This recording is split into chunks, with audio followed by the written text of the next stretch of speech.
परिचय देते हुए बताएंगे आज जो है विश्व पर्यावरण दिवस, ये आदिवासी दिवस पर एक कार्यक्रम रखा गया। इस कार्यक्रम का क्या उद्देश्य है? इस कार्यक्रम का उद्देश्य है कि आज सारी दुनिया में विश्व आदिवासी दिवस कार्यक्रम महोत्सव के रूप में मनाया जा रहा है। उसी कड़ी में सारे भारतवर्ष में भी इस कार्यक्रम का आयोजन किया जा रहा है। ठीक उसी कड़ी में हमने भी उत्तर प्रदेश के बहराइच जन क्षेत्र में इस कार्यक्रम का आयोजन किया है। और हमारी संस्था जो राष्ट्रीय जलवायु सेना है, उन्होंने यह निर्णय लिया कि एक ऐसे क्षेत्र में इस कार्यक्रम का आयोजन किया जाए जो जल, जंगल और ज़मीन से जुड़े जो व्यक्ति हैं उनसे संबंधित, चूँकि ये दिवस भी है। आदिवासी लोग अक्सर जंगलों में रहते हैं, नदियों के किनारे रहते हैं, पर्वतों में रहते हैं। तो ऐसी जगह जो रहने वाला जो समाज है, उनके बीच जा कर के हम उनकी बात सुने और हम उनके बीच अपनी बात रखें और हम उनसे कुछ सीखें कि कैसे उन्होंने नदियों को, कैसे उन्होंने जंगलों को, कैसे जोहड़ों को, कैसे जीवों को, कैसे जंतु को, कैसे ज़मीन को उन्होंने बचाया है। आज का जो भौतिकवादी युग है, आज का जो औद्योगिक घराने हैं, आज का जो पैसे वाला जो पूंजीपति वर्ग है, वह जंगलों का दोहन कर रहा है, वह नदियों का दोहन कर रहा है, वह वनों का दोहन कर रहा है और जो वन जो संपदा है उसका बहुत भारी दोहन कर रहा है। तो हम इनके बीच जा करके और अपना संदेश दें कि किस प्रकार से आप आज तक बचाते आए हो इस प्राकृतिक संपदा को, आगे भी आप बचाएं। साथ में मैं एक नई बात और जोड़ूंगा। ये तो ठीक है कि भाई अक्सर ये कहा जाता है कि आदिवासी जल, जंगल, जमीन, जोहड़, जंगली जीव इनकी सुरक्षा के लिए समर्पित है। ये तो ठीक है, लेकिन यहाँ तक इस परंपरा को तो आगे हम बढ़ाएंगे। साथ में हमारी जो पीढ़ी है, हमारे जो बालक बालिकाएं हैं, हमारे बेटा बेटी हैं, इनको हम आज के ज़माने के साथ जोड़ें। आज कंप्यूटर का युग है, आज इंसान चंद्रमा में जा रहा है, आज और जैसे कहा कि देख कर लो दुनिया मुट्ठी में, आज तकनीकी का ज़माना है। तो हम नहीं चाहते कि हमारे बच्चे केवल जंगलों तक ही सीमित रहें। हमारे बच्चे अधिक से अधिक ज्ञान प्राप्त करें और विदेशों में जाएं और अफसर बने, भारत का नाम रोशन करें, अपने माँ बाप का नाम रोशन करें, अपने समाज का नाम रोशन करें। ये तब ही संभव होगा कि हम थोड़ा बाहर निकले और बाहर निकल करके और आधुनिकता के साथ अपना कदम से कदम मिलाते हुए चले। आज के दिन हमारा ही संदेश है। विश्व आदिवासी दिवस पर क्या संदेश देना चाहते हैं यहाँ के आदिवासियों को? सर्वप्रथम मैं आपके न्यूज़ चैनल को धन्यवाद देना चाहता हूँ कि जो बहराइच के इस जो है आदिवासी क्षेत्र में आकर आपने आदिवासियों की जो है व्यवस्था को, उनके जो है शिक्षा, रक्षा, स्वास्थ्य को जानने का काम किया है। वास्तव में आदिवासी दिवस, आदिवासी का अब बहुत से लोग अर्थ लगाते हैं जनजाति से, आदिवासी का अर्थ बहुत से लोग अर्थ लगाते हैं वनवासी से, जबकि आदिवासी का अर्थ होता है मूल निवासी से। जो भारत का मूल निवासी है वही आदिवासी है। और जो मूल निवासियों की समस्या है, आज देखा जाए तो आदिवासियों की समस्या से बिल्कुल इतर है। तो जो मूल निवासियों की समस्या होती है कि आज यहाँ पर आकर हम लोगों ने इस गाँव में फकीरपुर में देखा कि यहाँ पर शिक्षा की कोई उचित व्यवस्था नहीं है, यहाँ पर चिकित्सा की कोई उचित व्यवस्था नहीं है, यहाँ पर जो है लोगों की रक्षा की कोई उचित व्यवस्था नहीं है। लोग अपने हाल पर जीने का काम कर रहे हैं। यहाँ के लोगों को छोटी छोटी व्यवस्था के लिए जो है अपने पड़ोस नेपाल के देश से जो है निर्भर रहना पड़ता है।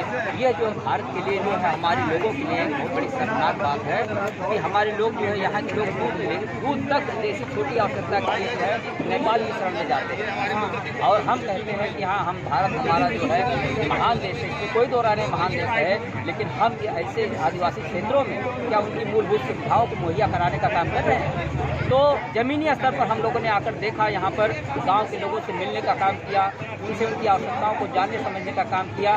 तो साफ सफाई की व्यवस्था, उनके रहन सहन की व्यवस्था, उनके खान पान की व्यवस्था जो है, वे लोग टोटल जो है अभी भी पराश्रित हैं और सरकार की सुविधाएं यहाँ तक पहुँच ही नहीं पाती। तो ऐसी स्थिति में जो है हम विश्व आदिवासी दिवस के अवसर पर जो है पूरी दुनिया के लोगों को जो है ये बताना चाहता हूँ कि आदिवासी दिवस केवल आज का नहीं है। हम साल भर 365 दिन आदिवासियों के लिए, उनके जल, जंगल, जमीन के लिए, उनके कर्तव्य और अधिकार के लिए, उनके सम्मान और अधिकार के लिए जो कार्य करते हैं उसकी समीक्षा करते हैं। और 365 दिन तक जो है निरंतर मैं ये कार्य करता रहूँगा और कार्य करता हूँ। इसलिए ये संदेश देना चाहता हूँ कि जो है केवल आज के दिन कार्य करके जो है हमको ये मत मान लेना चाहिए आज विश्व आदिवासी दिवस पर जो फकीरपुर में कार्यक्रम हुआ है, इस कार्यक्रम का मेरी समझ से जो मूल उद्देश्य है कि आज इनकी जीवन का जो लहजा है, जीवन जीने का जो तरीका है, रहन सहन है, खान पान है, जो सांस्कृतिक विरासत है इनकी, वो हमारे देश के अन्य तबकों से अलग है। यानी हम समझें तो देश की मुख्य विकास धारा से ये अलग थलग है। हमारी जो डेवलपमेंट स्ट्रीम है उसमें जुड़ नहीं पा रहे हैं। तो हमारा इस कार्यक्रम का उद्देश्य है कि अपनी जो पहचान है आदिवासी और उसकी, वो बनाए रखते हुए देश के विकास की मुख्य धारा से कैसे जुड़ें। उसका एक फार्मूला है कि शिक्षा से जब जुड़ेंगे तब जा कर के देश की मुख्य धारा में जुड़ पाएंगे। आज शैक्षिक स्तर पर यहाँ के बच्चे, अगर सर्वे देखा जाता है तो हाई स्कूल इंटर पहुँचते पहुँचते 100 में से कहीं 10-15 बच्चे बचते हैं, और हायर एजुकेशन में MA तक जाते हुए और PhD स्तर पर शायद 0% में चले जाते हैं। तो जब शिक्षा का प्रसार यहाँ बढ़ेगा, उनके माँ बाप अपने बच्चों को पढ़ाई लिखाई का सपना देखेंगे, तभी जाकर के देश की मुख्य धारा से जुड़ेंगे। ये एक बड़ी समस्या है। पूरे देश का आदिवासी पहले तो स्वीकार ही नहीं कर रहे थे कि आप हमारे हित की बात कर रहे हो। उनको लगता था आप मुझे नष्ट करने आ रहे हो, आप मुझे मारने आ रहे हो। अब ये भारत सरकारों की, पिछले तमाम सरकारों के प्रयासों से अब ये उनमें एक विश्वास जगा है कि नहीं, सरकारें हमारे हित में काम कर रही हैं। तो आज का उद्देश्य यही था कि अपनी जो उनकी विरासत है, संस्कृति है, उसे बचाए कैसे रखें और कैसे देश की मुख्य धारा से जुड़ें, यह एक समझ पैदा की जाए इस कार्यक्रम के द्वारा। यही मुख्य उद्देश्य है। 9 अगस्त खास करके 2023 में उत्तर प्रदेश में बहराइच से इतना अंदर घुस करके कार्यक्रम करने की जरूरत क्यों महसूस हुई? लगता है बात कुछ अंदर तक होनी चाहिए। जहाँ तक बात शायद मीडिया नहीं पहुँचा पा रही है, शायद हमारे जनप्रतिनिधि नहीं पहुँचा पा रहे हैं, शायद हमारी सरकारें नहीं पहुँचा पा रही हैं, तो देश भर के लोग इकट्ठा होते हैं, सुनते सुनाने की प्रक्रिया का हिस्सा बनते हैं। तो इसलिए हम लोग यहाँ पे आज आपके बीच में थे। हमें था कि आपसे हम कुछ बैठेंगे, बात करेंगे। जितनी देर सुबह से मैं यहाँ पे हूँ, मैंने सुना कि स्कूल थोड़ा दूर है। कुछ बच्चे मेरे अगल बगल में बैठे थे, उन्होंने बोला कि आज स्कूल नहीं गए हैं। तो ये सब सुनना थोड़ा सा अरुचिकर था, थोड़ा सा दुखद था, क्योंकि कहीं ना कहीं इस मुकाम को पाने के लिए जितने भी हम लोगों ने तरह तरह के कपड़े और बहुत तरह तरह के लिफलेट्स, बहुत तरह के मोमेंटोज लेकर के, सर्टिफिकेट्स लेकर के अपने आप को यहाँ पे प्रदर्शित किया है, आपके सामने आए हैं, तो आपको ये एक अट्रैक्शन लग रहा होगा, ये एक खींचने वाली बात हो रही होगी कि मंच पर हमें भी माइक मिल ले, हम भी अपनी बात बोले, हम अपने तरीके से अपनी बात बोले। तो मैं ये बताऊं कि ये आयोजन संयुक्त राष्ट्र संघ एक संस्था है जो विश्व के देशों ने मिलकर बनाई है, और बोले कि देश में, विश्व में जहाँ भी आदिवासी रहते हैं, मैं बोलूँगी आदिवासी, जनजातीय नहीं, वनवासी नहीं, या कोई भी दूसरा तीसरा नाम क्यों, जब जो जिस देश में, जिस जमीन में जहाँ का है, वहाँ की बातें ना करके हम पूरी दुनिया की बातें कर लेते हैं। थोड़ा सोचना पड़ेगा कि कमी कहाँ कहाँ है, क्या क्या कम है, हमको क्या चाहिए। आपको सुनाने के लिए यहाँ पे जितने लोग हैं वो आपसे बहुत कम कुछ जानते हैं, आप ज्यादा जानते हैं। आपकी भाषाओं में जो परंपरागत तरीके से जो प्रैक्टिस कर रहे हैं, उसको हम लोग सीखने सिखाने, कौन है जो इनको खत्म कर रहा है? क्या आप, हम, ये लोग बैठ करके इनको खत्म कर रहे हैं? वो लोग दिखेंगे ही नहीं आपको सामने। जो लोग वन खत्म कर रहे हैं, जो लोग जानवरों को खत्म कर रहे हैं, जो लोग जमीनों को खत्म कर रहे हैं। तो हमारी जो जिम्मेदारी है वो यह कि हम अपनी बात वहां तक पहुंचवाएं जहाँ पे हम अपने लिए, अपनी क्षेत्र की नीतियां हम तय करेंगे।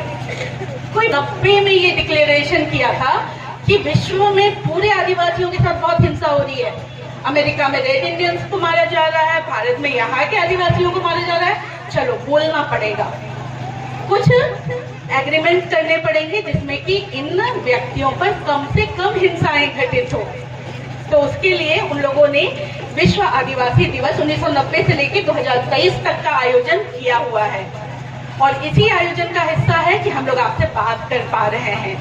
और इसका उद्देश्य, इस बार का थीम पता है, विश्व आदिवासी दिवस में बोला गया है कि जो आदिवासी युवा हैं, युवा जो 18 से 30, 35, 40 की आयु में आते हैं ना, तो 18 से 40 की आयु के सारे लोग मिल करके तय करें कि फकीरपुर के इस गांव में क्या होना चाहिए।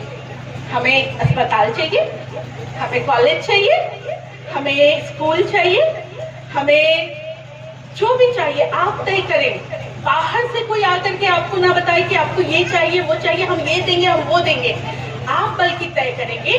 तो इस बार के संयुक्त राष्ट्र संघ का बिल्कुल आयोजन यही कह रहा है कि यहाँ के युवा जो अपने पुरखों से, अपनी माताओं से, बहनों से, अपने पिताओं से बात करें और बोले कि हमें अपने क्षेत्र में क्या विकास चाहिए, उसका क्या नमूना होना चाहिए, वो हम सरकार को बताएं और सरकार तब उसके अनुरूप यहाँ पे योजनाएं लेकर के आए। हमें चावल